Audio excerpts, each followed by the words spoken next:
fluttering and moving, and he couldn't see which of them had said it. "Who said that?" Rutherford demanded loudly enough that the gentlemen seated at the tables around them paused in their games to see what was the commotion.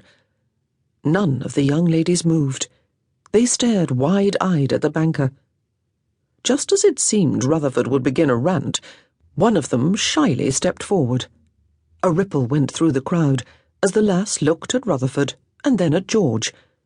He was startled by the deep blue of her eyes and her dark lashes, the inky black of her hair framing a face as pale as milk.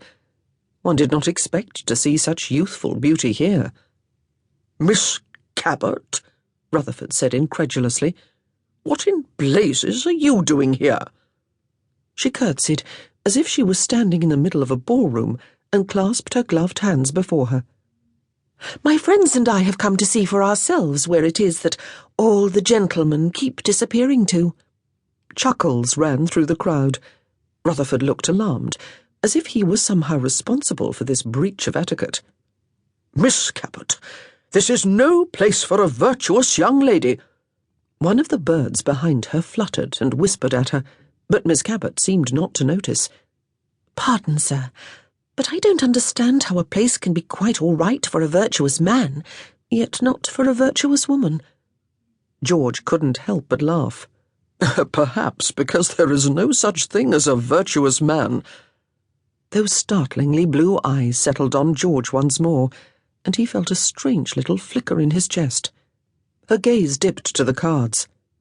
"Commerce?" she asked. "Yes," George said, impressed that she recognized it. "If you desire to play, miss, then bloody well do it." Now all the blood had drained from Rutherford's face, and George was somewhat amused that he looked close to fainting. "No," Rutherford said, shaking his head and holding up a hand to her.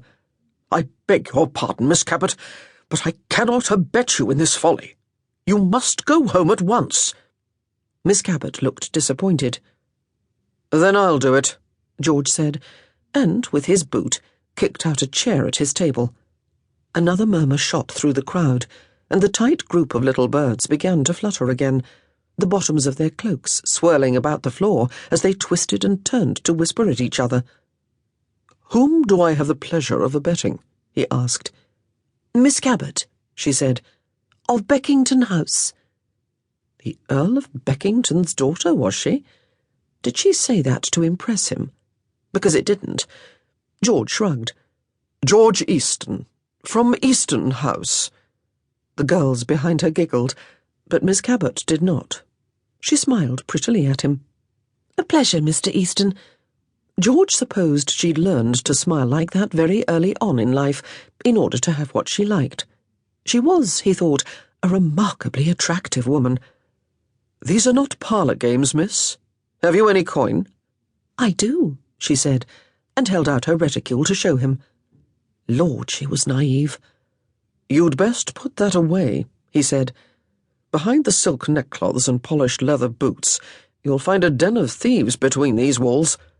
"At least we've a purse, Easton, and haven't sunk it all in a boat," someone said. Several gentlemen laughed at that, but George ignored them. He'd come to his fortune with cunning and hard work, and some men were jealous of it. He gestured for the lovely Miss Cabot to sit. "You scarcely seem old enough to understand the nuances of a game such as commerce." "No?" she asked, one brow arching above the other, as she gracefully took a seat in the chair that a man held out for her. "At what age is one considered old enough to engage in a game of chance?" Behind her the birds whispered fiercely, but Miss Cabot calmly regarded George, waiting for his answer.